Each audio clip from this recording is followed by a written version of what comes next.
ఈసారి పూర్తిస్థాయి budget ప్రవేశపెట్టనున్న AP ప్రభుత్వం కేటాయింపులపై కసరత్తు చేస్తోంది. ఇప్పటికే అన్ని శాఖల నుంచి ప్రతిపాదనలు తెప్పించుకుంటోంది. ఇందులో భాగంగా ఇవాళ అన్ని శాఖ కార్యదర్శులతో సీఎం చంద్రబాబు, మంత్రులు సమావేశం కానున్నారు.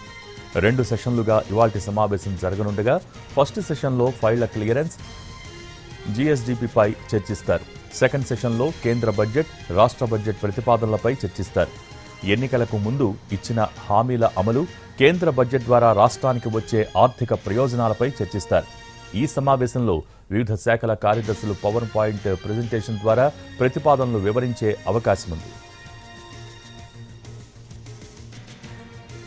మరోవైపు ఏపీ ఆర్థిక మంత్రి Payyavula Keshav irrigation, excise, mining, SC, ST, minority, సంక్షేమ శాఖల మంత్రులు ఆయా శాఖల కార్యదర్శులతో ప్రీ బడ్జెటరీ సమావేశాలు నిర్వహించారు. తమ శాఖలకు కావాల్సిన నిధులను, ప్రవేశపెట్టబోయే పథకాలను సమీక్షల్లో పయ్యావులకు ఆయా శాఖల మంత్రులు వివరించారు. ఇక ఇవాళ ప్రభుత్వ విప్పులతో చీఫ్ విప్ సమావేశమవుతారు. అసెంబ్లీ సమావేశాల నిర్వహణ, ఎమ్మెల్యేలకు అవగాహన తరగతులపై చర్చిస్తారు.